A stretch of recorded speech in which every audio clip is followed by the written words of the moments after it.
Hey guys, it's Ryan here with HobbiesofaMan. Once again, and today we're going to be doing another manga review. We're going to be looking at another of these Miss Kobayashi's Dragon Maid in color volumes. It's the second one, Chromatic Edition 2 or Double Chromatic Edition.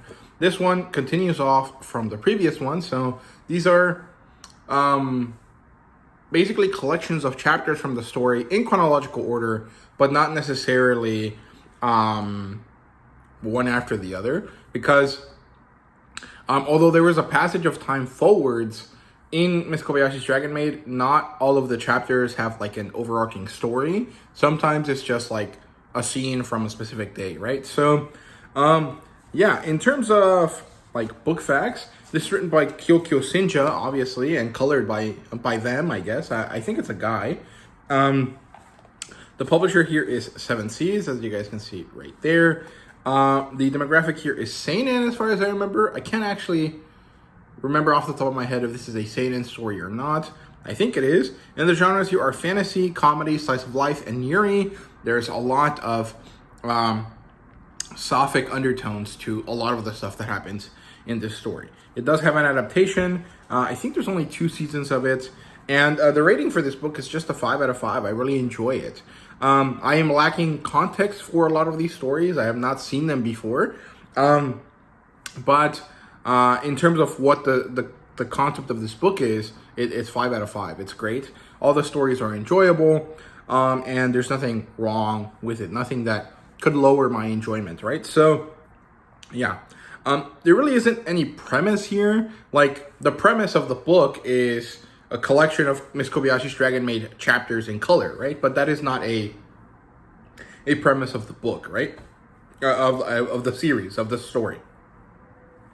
So, yeah. In terms of what's actually in this book, we have 1, 2, 3, 4, 5, 6, 7, 8, 9, 10 chapters, I think.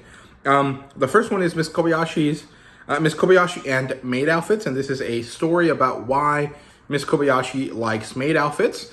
And more or less, it ends up being that she found them to be cute, but because of her personal image issues or body image issues, she didn't think they looked cute on her specifically. And so instead of getting into the fashion of it for herself, she got obsessed with the idea of what they look like for other people.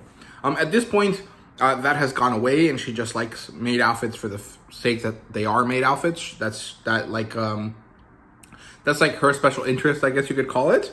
But it gives us an insight into Miss Kobayashi and how she thinks about herself and other people, right? So I thought this story was good. Then we have another story here where it's Elma and Toru. I think that's the title of it. And it's basically a fight between Elma and Toru. They go off to that one meadow where they always go fight.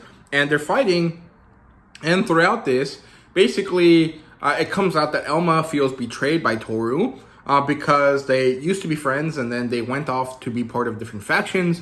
And so Toru abandoned Elma, according to Elma's perspective, right? And so they fight it out.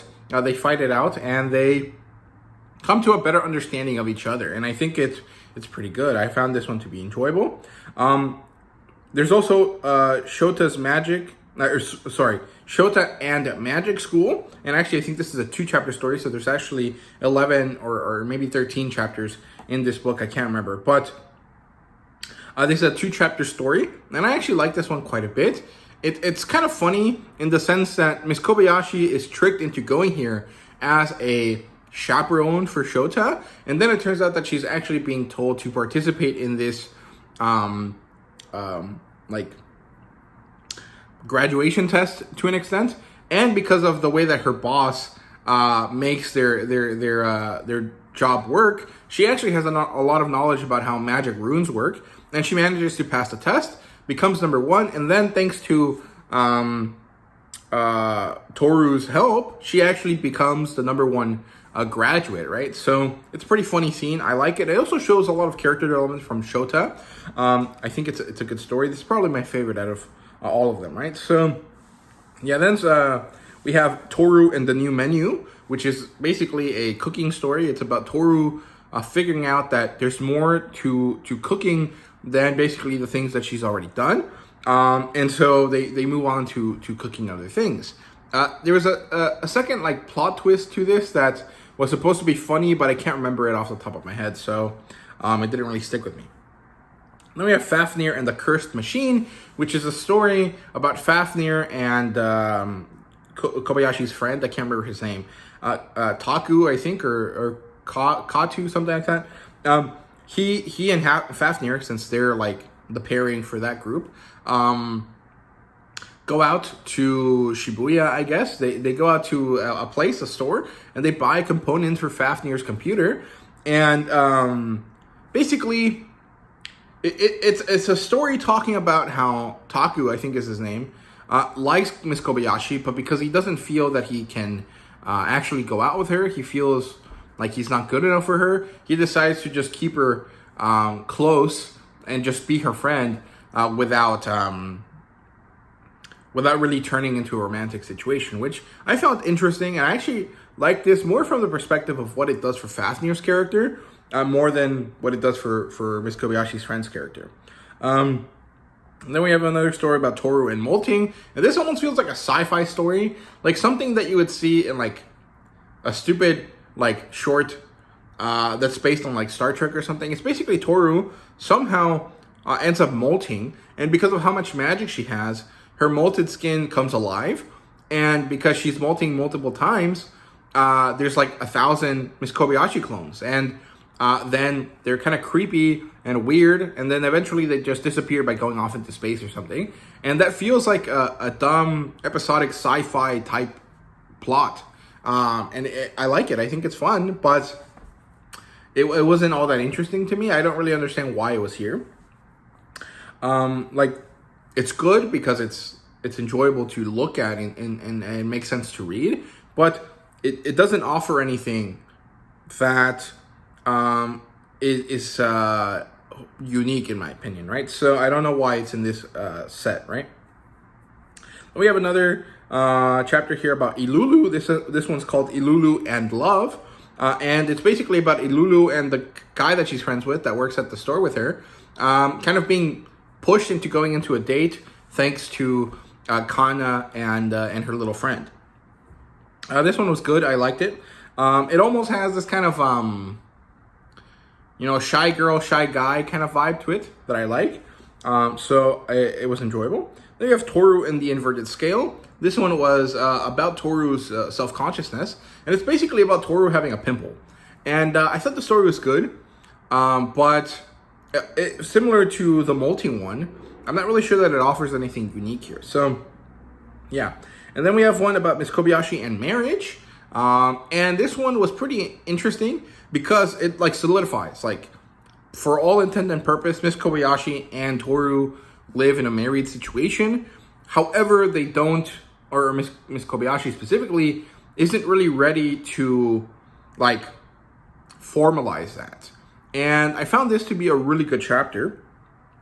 And then the last chapter is Saikawa and Kimuni Kami. So that's Saikawa, Kana's little friend, meeting Kana's dad, which I didn't know was a character in the story. And this was a pretty cute, wholesome story. It almost felt like a little bit like Frankenstein-y.